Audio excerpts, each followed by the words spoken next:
ఆపదామపహర్తారం దాతారం సర్వసంపదాం లోకాభిరామం శ్రీరామం భూయో భూయో నమామ్యహం.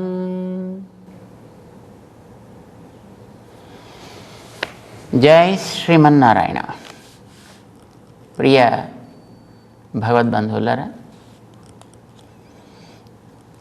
భగవద్గీత జగద్గురువు శ్రీకృష్ణ భగవానుడు చేసినటువంటి మహోపదేశం.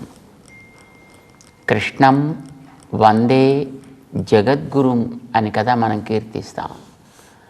ఆయన గురువులకందరికీ కూడా గురువు, ఆది గురువు. ఎన్నో అవతారాలు ఎత్తాడు, ఎన్నో రకాల ఉపదేశాలు చేశాడు. ఆ ఉపదేశాలన్నింటికీ ఒక సారభూతమైనటువంటి తాత్పర్యాన్ని తీసి కృష్ణావతారంలో భగవద్గీతగా అందించాడు. అర్జునుడిని ఒక సాకు చేసుకుని, పార్థో వత్సః సుధీహి భోక్త దుగ్ధం గీతామృతం మహత్ అని చెప్పినట్లుగా, ఒక ఆవు ఒక దూడని సాకు చేసుకుని మనకి పాలనిస్తుందే, అట్లాగా శ్రీకృష్ణుడు అనేటటువంటి ఒక గోపాలుడు అర్జునుడిని ఒక దూడగా చేసి శాస్త్రములనే ఆవులుంచి జ్ఞానం అనే క్షీరాన్ని భగవద్గీత అనే పేరుతోటి లోకానికి ప్రసాదించాడు ఆయన. కృష్ణావతారం తర్వాత ఈ కలియుగంలో మళ్ళీ తిరిగే అవతారాలుగా రావడం కష్టం అని చెప్పదలుచుకున్నటువంటి తాత్పర్యాలన్నీ భగవద్గీతలో ఉపదేశం చేసేసాడు. ఆయన దేని గురించి ఏ సందేహం వచ్చినా ఆ సందేహం తీరడానికి వీలయ్యేటట్లుగా ఉపదేశం చేశాడు భగవద్గీతని. సాధారణంగా మనకి లోకంలో ఏదైనా పని చేసుకునేటప్పుడు ఒక సందేహం వచ్చిందనుకోండి, ఆ సందేహం తీరడానికి మనం ఏం చేయాలి అంటే ఎవరినైనా ఒకళ్ళని ఆశ్రయించాలి, వాళ్ళ ద్వారా సందేహం తీర్చుకోవాలి. ఎవరు మనకి కలిగిన ఆయా సందేహాల్ని తీర్చే వ్యక్తులు ఉంటారో వాళ్ళనే మనం ఆయా సందర్భంలో గురువులు అని అంటాం. మనం అంటే గురువు అనేది మనలో ఉండేటటువంటి ఒక విషయానికి సంబంధించిన అజ్ఞానాన్ని, ఒక చీకటిని తొలగించేటటువంటి ఒక వ్యక్తి. అది ఒక్కొక్క సందర్భాన్ని బట్టి మారుతూ ఉంటుంది కదా. వ్యాపారంలో కలిగే సందేహాలకి దాన్ని తీర్చేటటువంటి గురువులు వేరే ఉంటారు. సాంసారికమైన విషయాల్లో కలిగే సందేహాల్ని తీర్చే వ్యక్తులు వేరే ఉంటారు. వేదాంతపరమైన సంశయాలు కలిగితే తీర్చేవాళ్ళు వేరే ఉంటారు. వాటికి తగినట్లుగా వాళ్ళు ఆయా శిష్యులని ఆశ్రయింప చేసుకొని వాటికి సమాధానాల్ని అందిస్తూ ఉంటారు. వాళ్ళల్లో జ్ఞానాన్ని కలిగిస్తారు, చీకటిని తొలగించి జ్ఞాన ప్రకాశాన్ని ఇస్తారు. అందుకోసం వాళ్ళకి గురు అనే పేరు వచ్చింది అని మనకి చెప్తుంటారు. సాధారణంగా ఈ ఆధ్యాత్మికంగా ఉండే గురువులు ఒక్కళ్ళే ఆల్రౌండర్స్గా ఉండాలి అని ఎక్స్పెక్ట్ చేస్తారు అందరూ. ఎందుకంటే వీళ్ళ దగ్గరికి వచ్చేవాళ్ళు బిజినెస్లో ఏమైనా ప్రాబ్లం వచ్చినా వస్తారు, ఫ్యామిలీలో ప్రాబ్లం వచ్చినా వస్తారు, ఎడ్యుకేషన్లో ప్రాబ్లం వచ్చినా వస్తారు, ఇతరత్ర ఏమైనా సమస్యలు వచ్చినా వస్తారు. మిగతా వాళ్ళ దగ్గరికి కన్సల్టేషన్ కోసం వెడితే ఫీజు ఇచ్చి కన్సల్టేషన్ తీసుకుంటారు. కానీ ఆధ్యాత్మికంగా ఉండే వాళ్ళ దగ్గరికి వచ్చినప్పుడు ఫీజు అక్కర్ లేకుండా కన్సల్టేషన్ ఇవ్వాలి, అన్ని రంగాల్లోనూ ఇవ్వాలి అని ఎక్స్పెక్ట్ చేస్తారు. కనుక ఆధ్యాత్మికంగా ఉండే వాళ్ళందరికీ బాధ్యత ఏంటంటే అన్ని రంగాల్లోనూ వీళ్ళు ఎక్స్పర్టీస్ సంపాదించాలి, నేర్పరితనం సంపాదించాలి. కన్సల్టేషన్ ఇచ్చేటప్పుడు వాళ్ళ దగ్గర ఏం ఎక్స్పెక్ట్ చేయకూడదు. ఎక్కడ చేస్తాడో అది కాకపోతే కదా నిరాశ వచ్చేది. అందుచేత ఎక్స్పెక్టేషన్ లేకపోతే నిరాశ అనేది ఉండదు. కనుక తన దగ్గరికి ఎవడైనా సలహా అడగడానికి వచ్చినప్పుడు వాడు తనకేదో మళ్ళీ లాభాన్ని కలిగిస్తాడు అనే ఆలోచన కనుక లేకపోయినట్టయితే ఆయా ఆయా రంగాల్లో తనిచ్చే సలహాల వల్ల వాడు బాగుపడచ్చు, వాడు శ్రేయస్సును పొందొచ్చు, వాడు ముందుకు వెళ్ళిపోవచ్చు. కానీ చెప్పేవాడు మాత్రం అక్కడే ఉంటాడనమాట. వాడు అదే ప్లాట్ఫామ్ మీద ఉంటూ ఉంటాడనమాట. గురువు అంటామన్నమాట. అంటే సాధారణంగా మనకి గురువులు అనగానే ఆధ్యాత్మికంగా ఉండే గురువుల్ని గురువులు అని అనుకుంటాం, కానీ అలాగే అవసరమేం లేదు. ఇప్పుడు మనకి కంప్యూటర్ రంగంలో వచ్చే సందేహాన్ని తీర్చేవాళ్ళు వాళ్ళు కూడా గురువులే. కానీ వాళ్ళు ఆ సమయానికి, ఆ రంగానికి, ఆయా విషయానికి పరిమితమై వాళ్ళు ఇచ్చేటటువంటి సలహాలు మనకు ఉపయోగపడుతుంటాయి. సో మనకి ఎప్పుడైనా సందేహం కలిగితే దాన్ని మనం తీర్చుకోవడానికి ఆశ్రయిస్తాం. అయితే వాళ్ళు ఇచ్చే సలహాల వల్ల మనకేమిటి జరుగుతుంది? సందేహం తీరిన తర్వాత మనం ముందుకి అడుగు వేయాల్సిన ఒక స్థితి కలుగుతుంది. అయితే ముందుకు అడుగు దేనికోసం వేయాలి? ఒక లక్ష్యం వైపు మనం వెళ్ళాలి. అంచేత గురువు అనేటటువంటి వ్యక్తి నీకొచ్చే సందేహాన్ని తీర్చడంతో పాటు నువ్వు చేరాల్సిన లక్ష్యం ఏదో దాన్ని కూడా చూపించగలిగిన వాడై ఉండాలి. అది మంచి లక్ష్యం అయితే మనం మంచి ఫలితాన్ని పొందుతాం. అది చెడు లక్ష్యం అయితే దానివల్ల కలిగేటువంటి నష్టాన్ని కూడా మనం పొందుతుంటాం అన్నమాట. సాధారణంగా లక్ష్యాలు చాలా రకరకాలుగా జనాల్లో ఉండొచ్చు. కానీ ఒక ప్రధాన లక్ష్యం పెట్టుకుని దానివైపు జీవితంలో నడుస్తూ మధ్య మధ్యలో అవాంతరంగా లభించేటటువంటి ఏమైనా ఉంటే వాటిని ఎట్లా ఎదుర్కోవాలి, ఏం చేయాలి అనేది తెలుసుకోవడం ఈజ్ ఓకే. కానీ ప్రధానమైనటువంటి జీవితానికంటూ ఒక లక్ష్యం ఉండాలి. సాధారణంగా మనం ఇప్పుడు ఈ రోజుల్లో ఎవరిని అడిగితే ఏమిటయ్యా నీ జీవితానికి లక్ష్యం? ఒక స్టూడెంట్ అడిగా అనుకోండి, ఏమో ఇంకా తెలియదండి, నేను ఇంకా ఎప్పుడేదో 9th క్లాస్ 10th క్లాస్ అక్కడే కదా ఉన్నాను, ఇంకా ఎప్పుడో తెలుస్తుంది.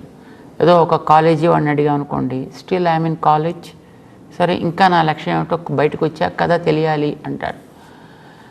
అంటే లక్ష్యం అనేది లేకుండా ప్రవృత్తులు సాగడం అనేటటువంటిది అసలు సరికాదు.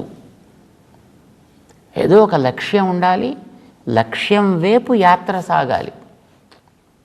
ఇంట్లోంచి మనం బయటకు వస్తున్నామంటే ఎక్కడికి వెళ్ళాలో మనకి తెలిసి కదా మనం బయటికి రావాలి. బలానా చోటికి నేను వెళ్ళాలి, దానికి ఎట్లా వెళ్ళాలి అనేది ఆలోచించవచ్చు. సైకిల్ మీద వెళ్ళాలా, నడిచి వెళ్ళాలా, కారు ఎక్కి వెళ్ళాలా, రైలు ఎక్కి వెళ్ళాలా, విమానం ఎక్కి వెళ్ళాలా, రాకెట్ ఎక్కి వెళ్ళాలా. లక్ష్యం అనేది మొట్టమొదటి వాడికి తెలిస్తే అప్పుడు చేసే యాత్ర ప్రతి అడుగు కూడా ఆ లక్ష్యం వైపు తీసుకువెళ్ళేది అవుతుంది. అసలు లక్ష్యమే లేకుండా చదివే చదువు కానీ, లక్ష్యమే లేకుండా చేసే పని కానీ అది సరికాదు అని మనం అంటాం అన్నమాట. అంటే లక్ష్యం అనేది చాలా అవసరం అనడానికి చెప్తున్నాం. ఒక్కొక్కసారి ఆ లక్ష్యాలు జీవితంలో మారుతూ ఉండొచ్చు. మొట్టమొదట క్లాసెస్లో ఉండేటప్పుడు, ఏదో ఒక సెకండరీ స్కూల్లో ఉండేటప్పుడు వాడు 10th దాటడం అనేది మొదటి లక్ష్యం. దాని తర్వాత డిగ్రీ దాటడం లక్ష్యం. దాని తర్వాత ఏదో డాక్టరేట్ చేయడం తర్వాత లక్ష్యం. దాని తర్వాత ప్రజలకి ఏదైనా ఉపకారం చేయడం, తెలియచెప్పడమా, వైద్యం చేయడమా, వ్యాపారం చేయడమా, ఒక వస్తువుని అందించడమా, జ్ఞానాన్ని అందించడమా. బట్ ఇన్నింటికి కూడా తన జీవితంలో what is the ultimate goal of the life అని అడిగారు అనుకోండి, ఏం చెప్తాం మనం? ఏమోనండి అంటాం మనం. జీవితానికంటూ ఒక లక్ష్యాన్ని చూపించేవాడెవడో వాణ్ణి మనం గురువు అని అంటాం మనం. జీవితానికి ఏమిటి లక్ష్యం కావాలి? అవి మారేవి కావాలా, మారనివి కావాలా? మారని లక్ష్యం అంటూ ఒకటి ఉండాలి. దాన్ని చేర్చేటటువంటి లక్ష్యాలు ఏవైనా మధ్య మధ్యలో అవి మారితే మారుతూ ఉండొచ్చు. ఏమిటి మారని లక్ష్యం కావచ్చు జీవితానికి? మన చుట్టూ ఉండే ప్రకృతిలో చూస్తున్నాం, చెట్లను చూస్తున్నాం, జంతువులను చూస్తున్నాం, నదులను చూస్తున్నాం, మేఘాలను చూస్తున్నాం, గాలిని చూస్తున్నాము. కొన్ని చేతనాలు, కొన్ని అచేతనాలు, కొన్ని తిరిగేవి, కొన్ని తిరగనివి, ప్రాణం ఉన్నవి, ప్రాణం లేనివి.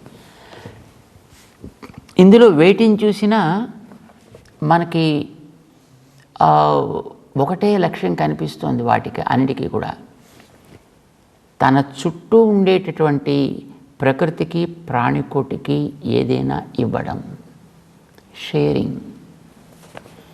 గాలి షేర్ చేస్తోంది, మేఘాలు నీళ్ళని షేర్ చేస్తున్నాయి, చెట్లు పువ్వులనో పండ్లనో షేర్ చేస్తున్నాయి, జంతువులు మనకెన్నో రకాలుగా ఉపకరిస్తున్నాయి, పక్షులు మనకెన్నో రకాలుగా ఉపకరిస్తున్నాయి.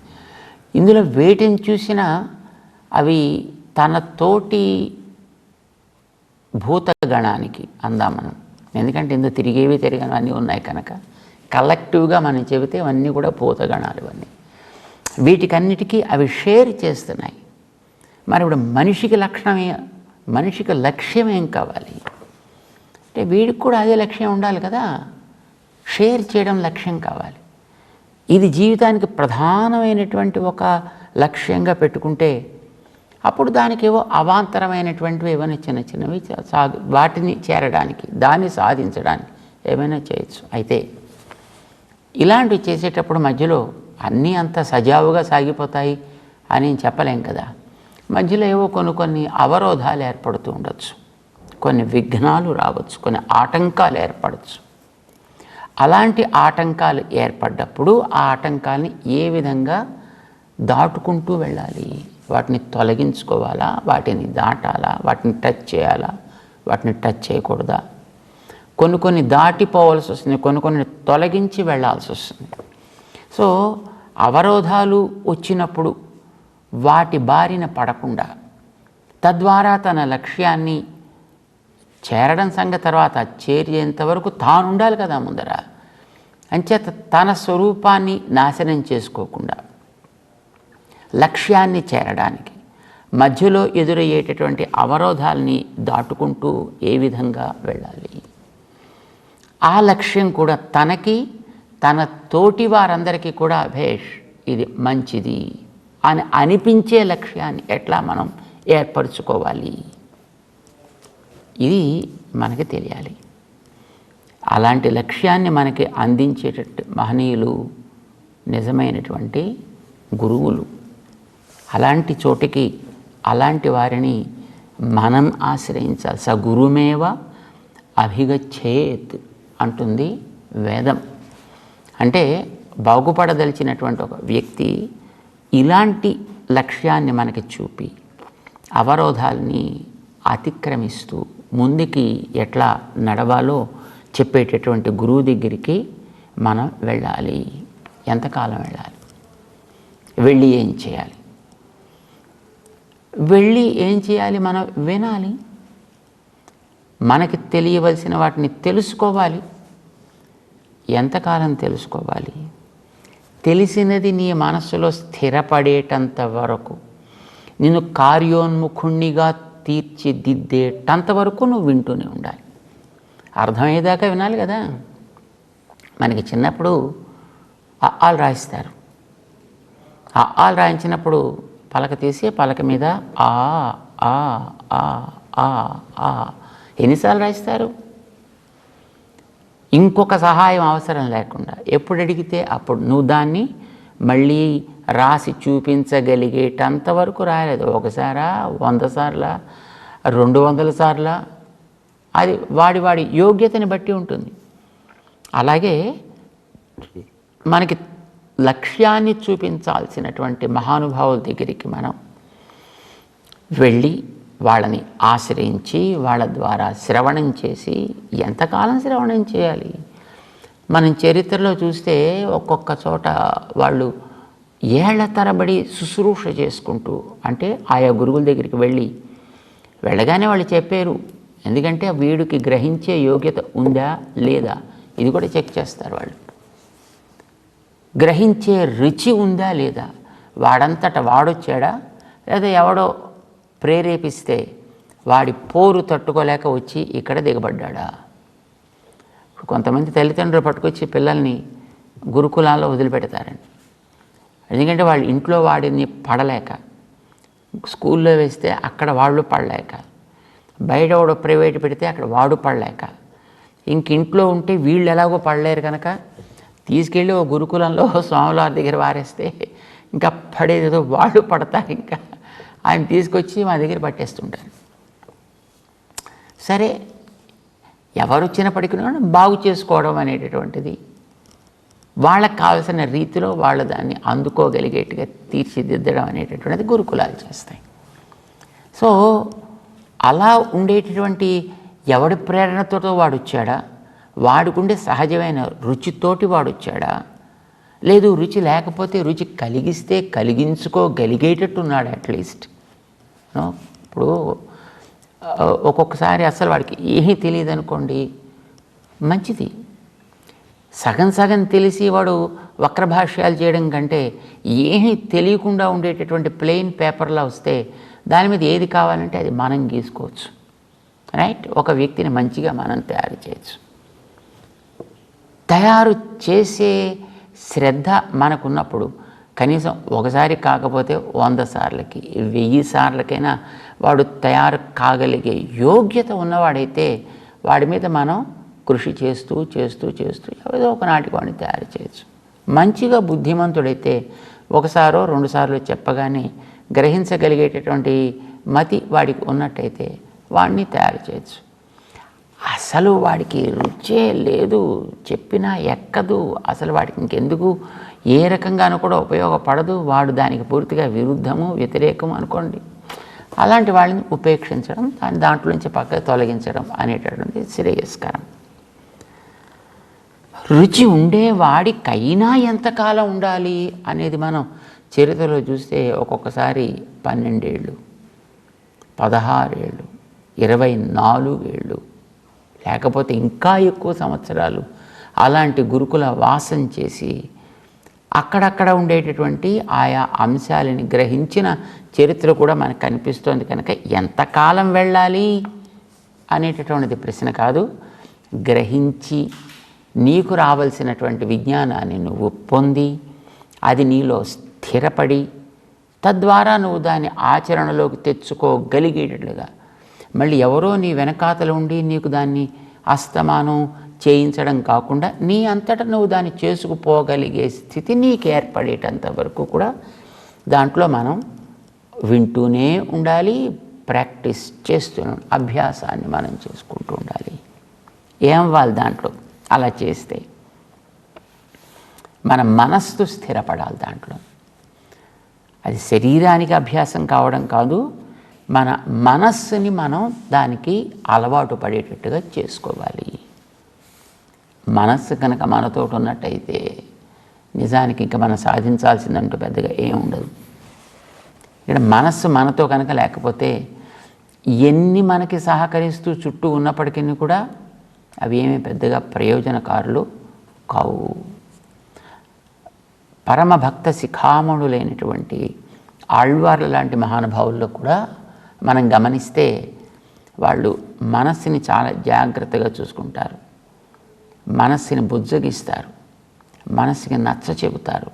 నింజమే, మనస్సుని నింజం అని అంటారు తమిళ భాషలో.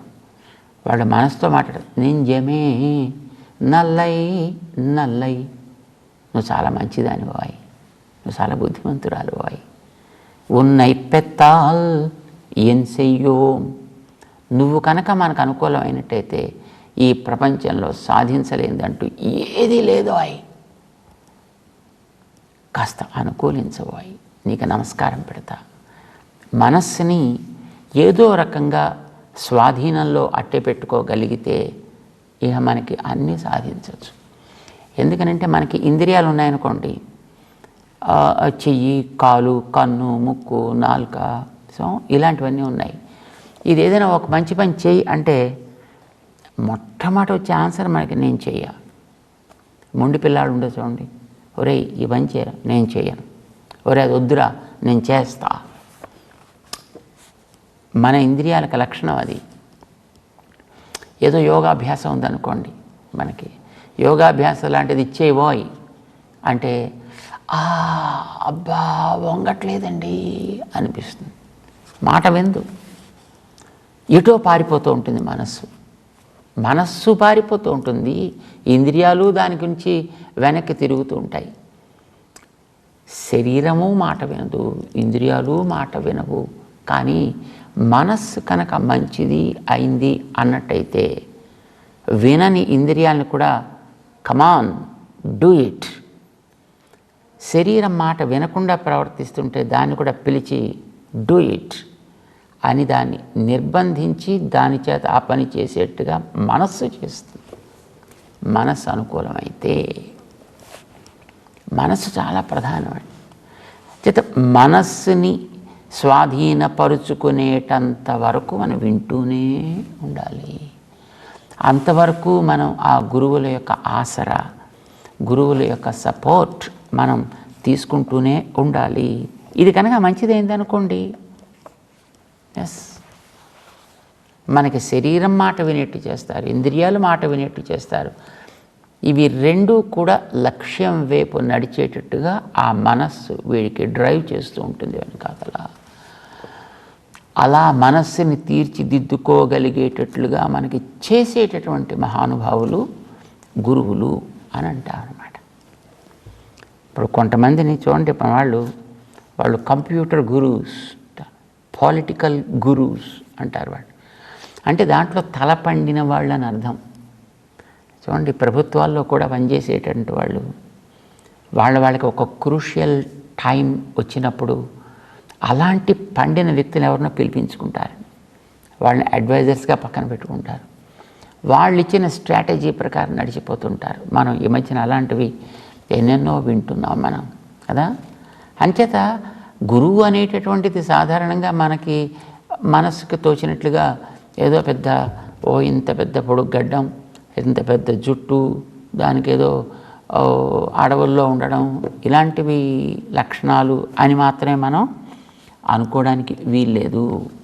గురువు అనంటే ఏ సందర్భంలో ఏ రకమైనటువంటి అవరోధాలు మనకు ఎదురవుతుంటాయో అలాంటి అవరోధాలని అతిక్రమించేటటువంటి సాధనాలు ఏమిటో, లక్ష్యం మనలో దృఢపడేటట్టుగా ఎట్లా తీర్చిదిద్దుకోవాలో, తద్వారా మన జీవితంలో మనం మంచిగా ఉంటూ 10 మందికి మంచిని కలిగించగలిగేటట్లుగా మనం అడుగు ముందుకు వేయాలి అనేటటువంటి మార్గాన్ని మనకి చూపించేటటువంటి మహనీయులు ఎవరో వాళ్ళని మనం గురువులు అని అంటాం.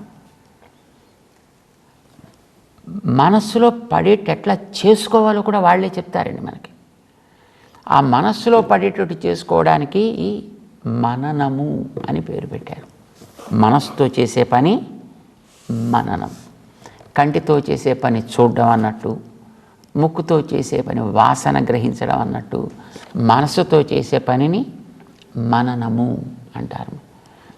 రూమినేషన్. ఏమిటి మననం, ఎట్లా చేస్తాం ఈ మననం, ఇది మనం తెలుసుకుని ఆ మననాన్ని మనం కూడా సాధన చేస్తే మన జీవితంలో హాయిగా ముందుకు సాగచ్చు. తెలుసుకుంటూ ముందుకు సాగే ప్రయత్నం చేద్దాం. జై శ్రీమన్నారాయణ.